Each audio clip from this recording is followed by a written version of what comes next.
so let's talk about with being a mom with Josiah. Like, how has that been? Like, if you could give me like a day in the life really quick, maybe when he was younger, or what it meant, just like to still keep going after this. It was really hard just because it's a lot of running around, getting up in the morning, getting him taken care of, going to school, coming back, spending time with him, and then studying on top of it. It's just really hectic. And then work, so you're exhausted. But I'm very lucky that he is such a good kid, and he's so smart, and I see a lot of me in him. And I just wanted to show my kids that you can do anything. You can do anything, you can follow your heart and do whatever, and I wanted to be an example for them. Even if it doesn't happen, even if it doesn't go anywhere, for them to say, my mom tried and she still pursued it and she did something. I want them to be able to do that for themselves. And we have another one. Yes. Who's I this got person? married and I Okay. had another baby. Her name is Eliana. She's 3. How do you spell that? Now I'm just I like, know. I'm so mad at you, Mom. I know. My kids have difficult names, right? Wait, how do you spell that for real? Eliana. Okay. Not that bad. Not that bad, but when you say, I'm just like, okay, is that A or E? Eliana. Yeah, I know. It's kind of Okay, weird. so now we got married life, we got Yeah. mom, we got music. What's going on? My life is nuts. And my poor husband, I don't know just how he thinking deals. about it. I don't know how he deals with me sometimes. It's go to work, take care of the kids, study, and then I'm doing music. Like, I'm trying to do a little cover in the bathroom, and the kids are like banging on the door, like yelling.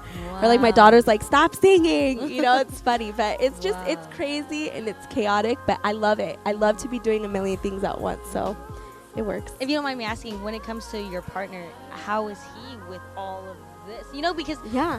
that's taking time away from your relationship, and like, so how is he dealing with all of this? Sometimes it's hard for him. I think that he's grown to just love it. It's like, you're in the studio for hours.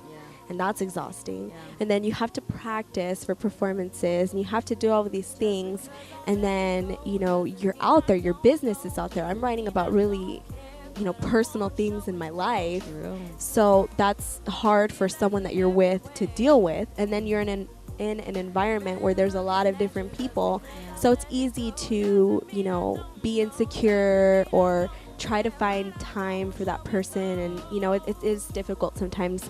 But I think that he knows that I love it so much and he wants me to pursue it too. Yeah. So, like, I thought he didn't care as much, but he's always in the front and he knows all the words to the songs. So it's nice. He is really supportive now. But sometimes it does get annoying, to be with someone who's always on the go. Do you have any songs dedicated to them yet? Yeah, Arizona Skies. I wrote that one about my kids. I put that one out like a couple years ago. So we did like a little YouTube video and then the song acoustic on SoundCloud. But my kids, like, they love that video. They're like, I'm famous, because they're on YouTube. I love They it. think they're famous. So it's cute that they get to be, I want to involve them. And I brought them here many times to the studio and they see what it's like, and they've been in the booth too. So they enjoy it. How long you've officially been taking this seriously, and then what are you currently working on?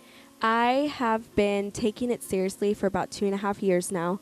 I recorded one song, Unavailable, and I put it out there just to see like people's reaction. And I just wanted one like solid song that, I could put out there and kind of see how it went. And I got a lot of good feedback from it. A lot of people liked it. So from that moment, I started recording the whole project. It's been about 2.5 years now. It's called Vulnerable. So that's the name of the whole project. So you've been working on this for 2 years. It's called Vulnerable. Go ahead and give me like the background story of that, maybe a little tidbit. When is it going to be released? It should be released this month. Wow, we're like, Yes. we're in November. I know. I'm so excited. I'm really nervous. I feel very anxious because I've been waiting so long for the perfect moment. I really wanted the quality to be there. I didn't want to just throw anything, because then you lose your momentum. People don't follow after that. So I told myself, if I'm going to do this, I really want to do it the right way. Yeah. So I've taken my time. The Vulnerable EP, it took me forever to try to think of a name, and I just kept like, I'm vulnerable. Like this whole thing, all the songs, what they're about, it was just like really heavy for me. And it's pretty much, there are songs that I've been writing since I was 18. Wow. So it goes through basically like every step of my love life. Like, when you first meet someone and you're excited and you're like, I love you. Yes. And then you're like, wait, but am I good enough for you? You start doubting yourself, and then insecurities start. and then you start, having problems, and then it gets further in. So it just takes you through like a huge roller coaster from beginning to end. But I just, I wanted to bring back music that was more from the heart. That's why I love artists like Banks, Tori Kelly, people who are really bringing back like that raw music. I think I've struggled a lot with, as a mom, as a wife, what's my image? What do I want to do? Because there's so much pressure on being skinny, being sexy, and I'm just like, that's not me. It doesn't work. This music is very different than what I've heard a lot of people from Arizona do, which I'm really proud of.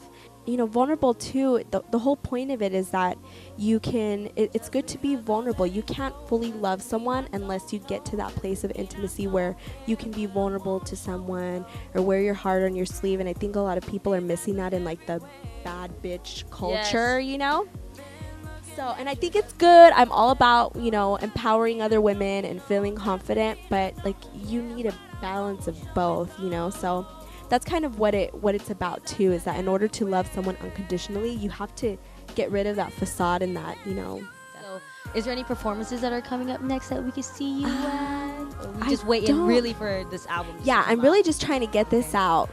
But we do want to have some type of listening show to where we would have a full band and go through every song from beginning to end so that you can actually hear it live, because it's always different live. Yeah, it's always different live. All right, Dede, go ahead and give them your links really quick, where they can find this, where we can look for it, where can we find you, how can we follow you, see the little babies, see the little ones too. The website is www.dedegamez.com. And you can find any updates for the upcoming EP. You can also download the music from free from there as well, the ones that I have posted. And my Instagram is Dede Gamez with an _ at the end. That's what's up. All right. And so to top off our interview, we are going to do something new. Phoenix Rising. We're going to do something new for all of you. I bought this handy little book. I bought it at Urban Outfitters.